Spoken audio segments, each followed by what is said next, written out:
Place both hands on the table. Now pay attention. The right one warms up first. You feel the heat returning, the capillaries responding, the temperature normalizing in a matter of seconds. The left one takes longer. It stays cold for a greater duration. And if you are one of those people for whom this pattern is consistent, not occasional, not tied to stress or external cold, but structural, always like this, always the left, then you have probably already asked why. A doctor may have said circulation. A teacher may have said right side dominance. And you accepted it because it was the only answer available in the vocabulary of the world you live in. But there is an older answer. In December of 1945, an Egyptian peasant named Muhammad Ali al-Saman went out with his brothers to dig for fertilizer at the cliffs of Jabal al-Tarif on the banks of the Nile near a village called Nag Hammadi. What he found was not fertilizer. It was a sealed red earthenware jar buried nearly 6 feet deep. Inside it, wrapped in leather and papyrus, were 13 codices, 52 texts, most written in Coptic, translated from the original Greek, copied by hands that knew they were preserving something the official world wanted dead. The Church had declared these texts heretical in the 4th century. It had ordered them to be burned, and for 16 centuries, the world believed that this order had been carried out. It had not. One of the texts inside that jar is called the Hypostasis of the Archons. In Greek, hypostasis means the real substance of a thing, its deep nature, not its outward appearance. And Archons is the term the Gnostics used for the forces that built and administer the material world as we know it. The text describes how this world was made, by whom, for what purpose, and what exists inside certain human beings that these builders did not foresee and could never eliminate. The left hand that does not warm up at the same speed as the right is in this text, not as a metaphor, as a sign. And to understand why, you must first understand what the Archons are, what they wanted, and what they fear. The Hypostasis of the Archons is part of a collection that scholars call the Nag Hammadi Library, 13 volumes that represent the most complete body of Gnostic literature to survive the systematic destruction organized by the church councils of the 3rd and 4th centuries. Scholar Elaine Pagels, a professor of religion at Princeton University, dedicated decades to the study of these texts and described their suppression as one of the most deliberate erasures in the intellectual history of the West.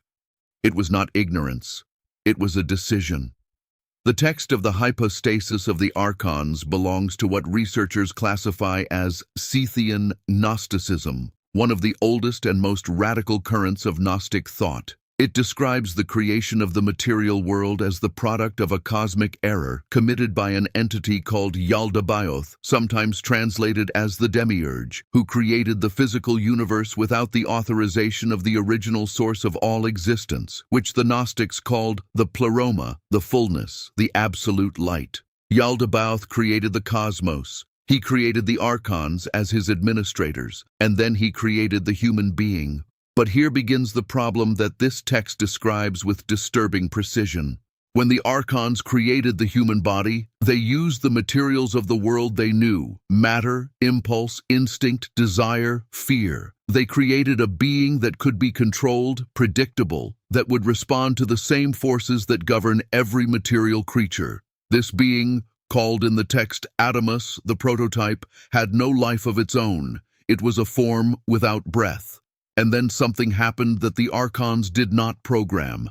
The light, the pneuma, the breath of the original source, descended and entered that being without the Archons having asked for or authorized it. The text describes this moment with language that borders on urgency. The light entered Adamus, and he became living, luminous, capable of knowledge that went beyond what any Archon possessed. The Archons, at that moment, became inferior to their own creation, and they grew afraid. This fear is the engine of everything that follows in the hypostasis of the Archons. The Archons tried to isolate this being, limit it, to put to sleep within it the memory of the light from which it came. They created a material world dense enough so that the pneumatic spark within the human being would remain buried under layers of sensation, desire, pain, pleasure, identification with the body, all designed to keep the pneuma asleep, never knowing what it was. But the light does not obey the design of the Archons, and certain human beings in certain generations wake up with it still active. The Scythian Gnostic system, the most rigorous and the oldest of the tradition that has reached us, classifies human beings into three fundamental categories, based not on moral behavior, not on religious belief, but on ontological structure, on what each being is at the deepest level. The first type is called hylic, from the Greek hyle, matter. The hylic being is completely immersed in the material world.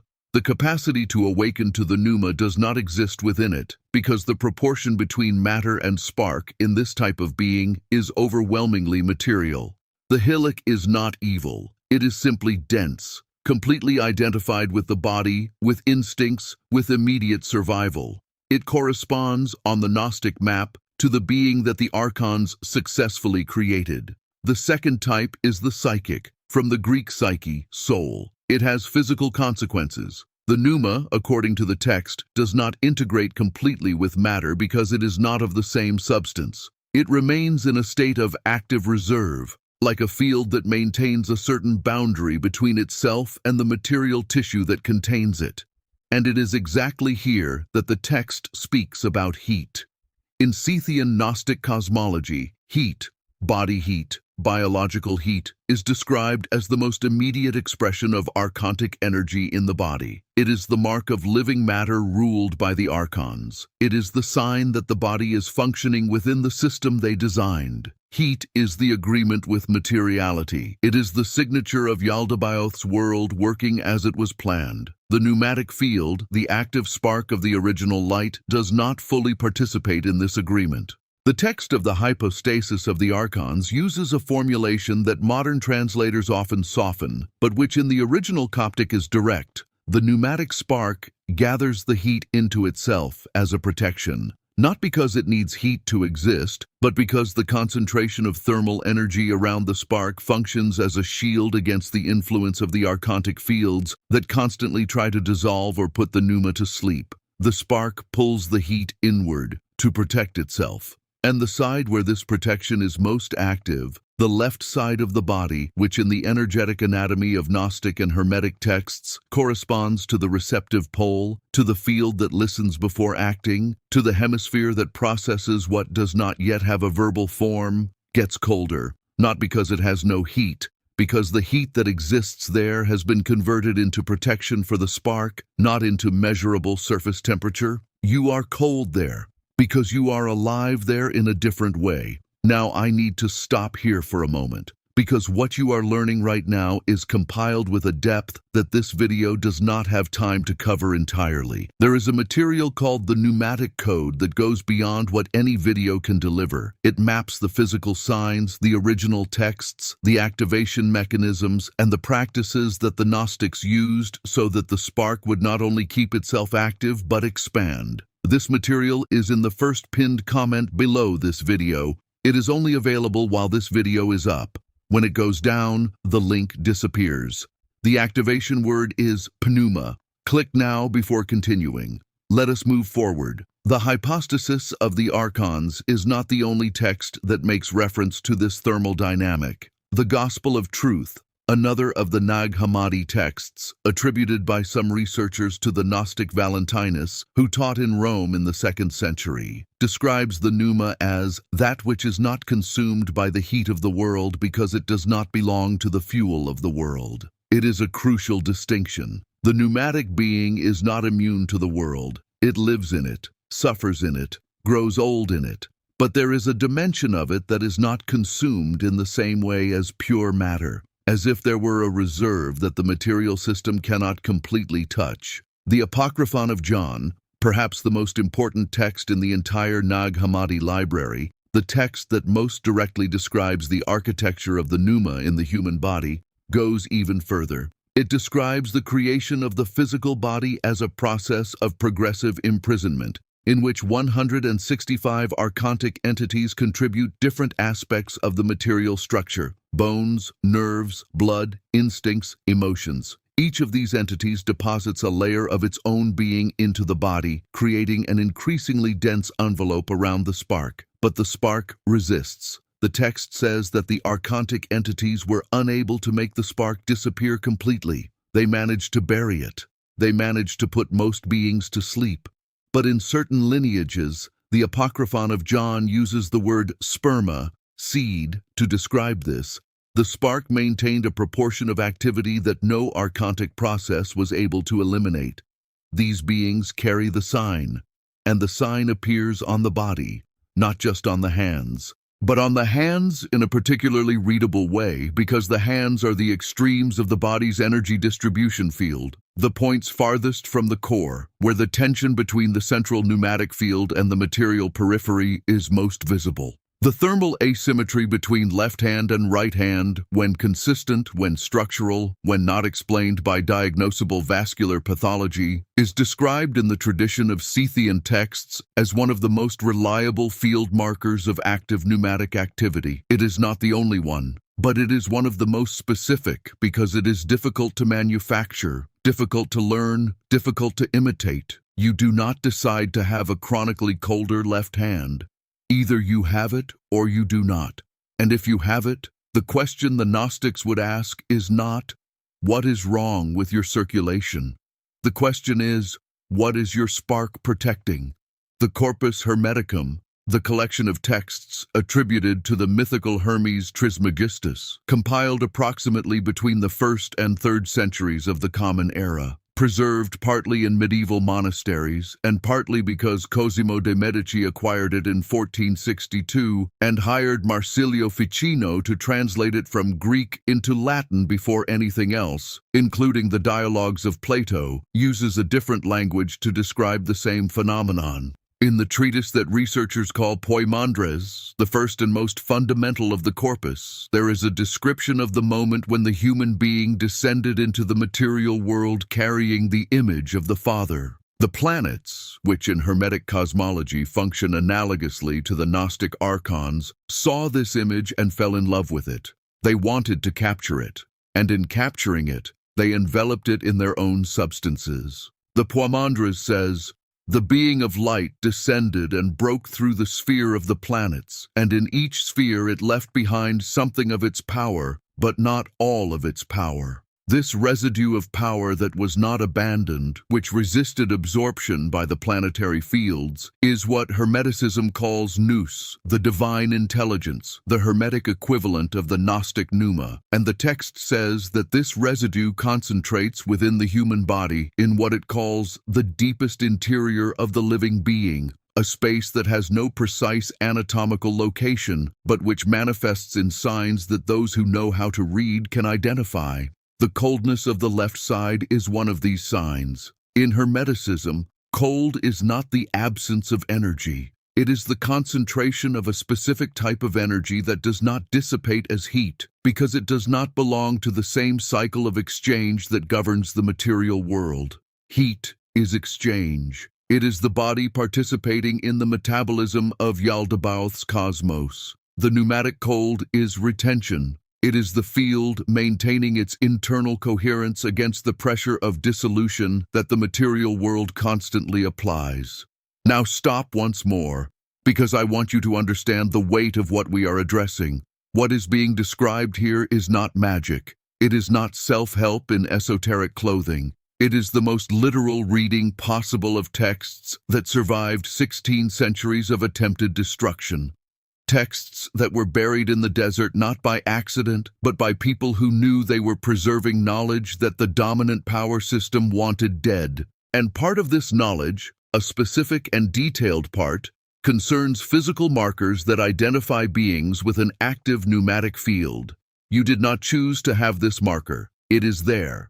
The question is what you do with this knowledge now that you have it. The material in the first pinned comment below will show you the other markers. the ones the Gnostics texts describe beyond thermal asymmetry. It will show you the complete map that the hypostasis of the Archons and the Apocryphon of John build together, and it will show you the practices that the Gnostics developed specifically so that beings with an active pneumatic field would not spend their entire lives without knowing what they were. The material is called the Pneumatic Code. First pinned comment. Only available while this video is up. The activation word is gnosis. Now I need to tell you what the Archons do to pneumatic beings when they identify them. Because the text of the Hypostasis of the Archons does not just describe the existence of the spark, it describes in detail what the archontic forces try to do to it. And when you understand this process, you begin to see your own life from a completely different angle. The text says that the Archons, upon identifying a being with active pneuma, do not try to destroy it directly, because they cannot. The spark cannot be destroyed by archontic forces. This is explicit in the text. The light that came from the pleroma is not within the jurisdiction of Yaldabaoth. He did not create it. He cannot undo it. What he can do is try to put it to sleep. And the strategy of putting it to sleep that the text describes is disturbingly precise when you look at it in the context of the modern world. The first strategy is sensory saturation. When the pneumatic field is active, it creates a kind of discomfort with the superficial. The pneumatic being tends to feel restless in the face of empty conversations, purposeless activities, entertainment that goes nowhere. This discomfort is the pneuma signaling that something denser is available. The archontic response is to flood the field with stimuli that occupy the entire bandwidth of attention. Noise, urgency, content designed to create emotional dependency without ever creating real understanding.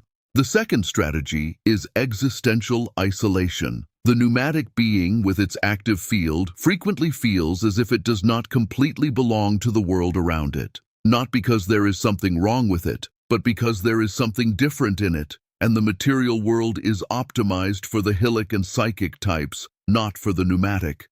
This feeling of non-belonging when it has no name, when it has no map, when it has no tradition to contextualize it, tends to turn into pathology, into depression, into anxiety, into the belief that the problem is you. This is not an accident, it is design. The hypostasis of the Archons describes this experience, the feeling of being exiled in a world that seems made for others, as the first sign that the pneuma is waking up. It is not an illness. It is orientation. The pneumatic being that begins to feel it does not fit is not breaking down. It is remembering that it never completely belonged to the system the Archons built. The third strategy is the subversion of knowledge. The Archons, in the text, are described as masters at creating false versions of the truths that the pneumatic being instinctively seeks. When someone with active pneuma begins to look for answers about their own nature, the system responds with diluted, domesticated, safe versions of those truths. Spirituality that confirms the system instead of questioning it. Religiosity that promises transcendence while reinforcing identification with the material ego. Philosophies that teach the being to accept itself inside the prison instead of recognizing that there is a way out. The text is explicit. The war of the Archons against the pneuma is a war of information, and that is why texts like the Hypostasis of the Archons were destroyed with such urgency, not because they were dangerous to God, but because they were dangerous to the system. Because they gave the pneumatic being something the system cannot provide, a real map of what it is, why it feels different, and what that difference means. The coldness of your left hand is on that map. Let us go deeper into the physical mechanism, because there is a dimension of this phenomenon that modern neuroscience itself, without using Gnostic language, is beginning to document, and the convergence between what the Nag Hammadi texts describe and what contemporary laboratories measure is one of the most disturbing things you can observe if you place both sources side by side. The asymmetry in peripheral temperature between the sides of the body is a real, measurable, studied phenomenon.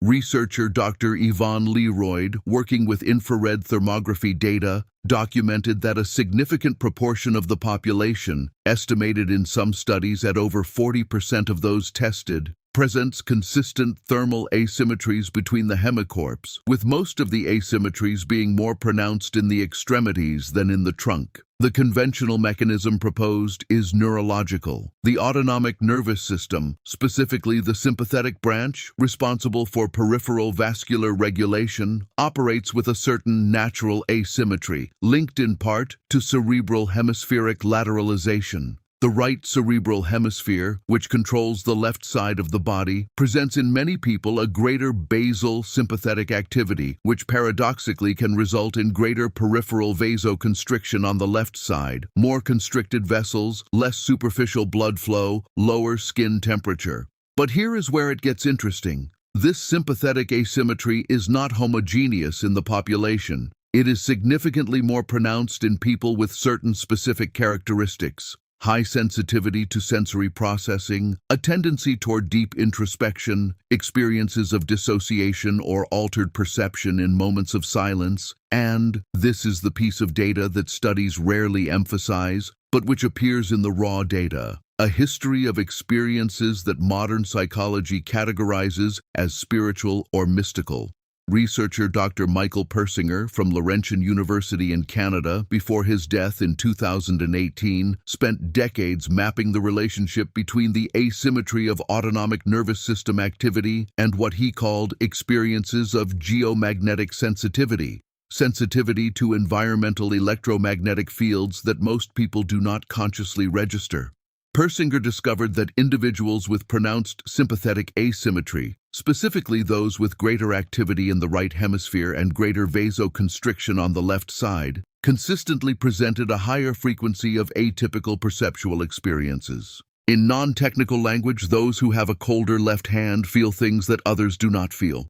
Persinger never used the word Gnostic. He never read the Hypostasis of the Archons. But the map he built from electroencephalogram and thermography data converges with the map that was buried in the cliffs of Nag Hammadi with a precision that goes beyond the coincidental. Modern science describes a nervous system with functional asymmetry that produces, in certain individuals, greater sensitivity to the environmental electromagnetic field and a higher frequency of atypical perception. The Gnostic text describes an active pneumatic field that gathers heat inward to protect the spark, producing peripheral coldness in the receptive pole of the body, and that manifests in its bearer a form of perception that goes beyond what the material system was designed to provide. Two vocabularies, one phenomenon, and there is a third source that closes this triangle in a way that I need you to listen to carefully. The Zohar, the central text of Jewish Kabbalah, compiled in medieval Spain in the 13th century but database attributed by Kabbalists to the 2nd century Rabbi Shimon Bar Yochai, describes what it calls neshama, the higher soul, using a specific image. It is described as that which keeps the temperature of the blood 1 degree below what it would be, so that the fire of the world does not consume it. The Zohar uses cold as a metaphor for the resistance of the higher soul to combustion by the material world, a metaphor, academics say. But when you place the Zohar next to the hypostasis of the Archons next to Persinger's data on sympathetic asymmetry, the metaphor begins to look much more like a description. You who are watching this video and have made it this far without skipping, without leaving, without losing attention,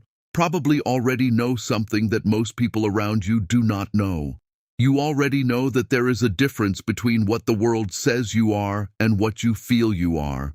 You have already been through situations where your perception of what was happening was completely different from the perception of everyone else in the room. You have already woken up at 3 in the morning with thoughts you did not wake up to have. You have already looked at systems that everyone accepts without questioning and felt, without being able to name it exactly, that there was something fundamentally wrong with them. This is not neurosis. This is the active pneuma, and your colder left hand, if that is your case, is not a circulation problem waiting for a diagnosis. It is a field sign waiting for an interpretation. What the Gnostics understood, and what the Nag Hammadi texts document with a consistency that you only see when you read them all together, not just the fragments that circulate popularly, is that the pneumatic being needs more than the sign. It needs the map.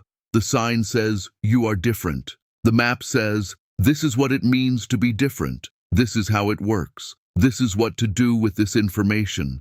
The Apocryphon of John describes a process that it calls anamnesis, remembrance, not learning new things, but recovering knowledge that the pneumatic being has always carried, which was covered by layers of archontic conditioning since birth. The process of anamnesis does not begin with a ritual.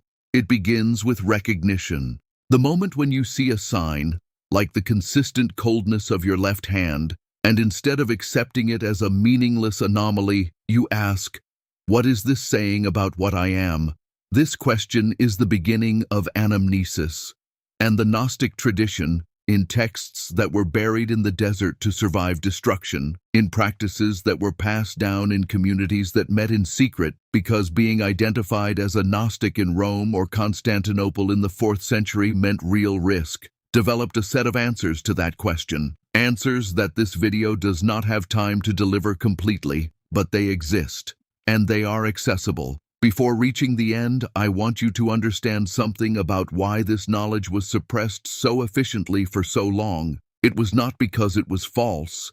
When the Council of Nicaea in 325 of the Common Era established the official Christian canon, deciding which texts would be included in the Bible and which would be declared heretical, there were more than 200 Gospels and texts in circulation. The selection that was made was not based on antiquity or historical proximity to the events described. Several of the texts declared heretical were older than those that were included in the canon. The selection was based on political utility. The Gnostic texts, including the Hypostasis of the Archons, were declared heretical precisely because they claimed that the human being has direct access to the divine through their own internal field, without institutional mediation, without priestly hierarchy, without the need for an intermediary to control access to the sacred. This was not acceptable to a power system that had decided that institutional mediation was the only legitimate path to the divine.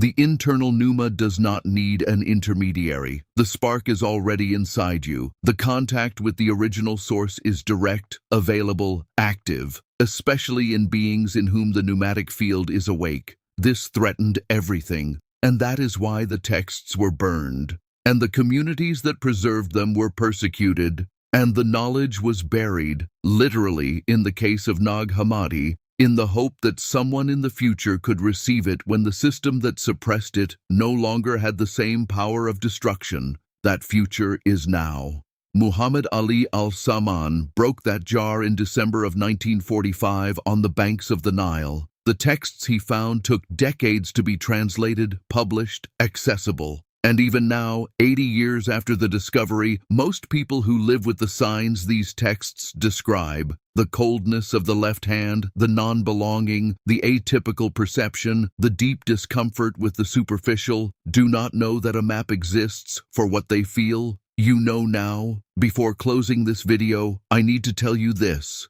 The knowledge you just received here is the entry point. What is available while this video is up goes beyond anything I could deliver in 30 minutes. The pneumatic code brings together the complete texts, the activation mechanisms, the map of the other physical markers that the Gnostic tradition describes, and the practices of anamnesis that Gnostic communities developed and preserved. Practices that are not ritual, are not religion, they are technology, field technology, developed by beings who understood what they were and needed methods to keep the spark active against the constant pressure of a world designed to put it to sleep.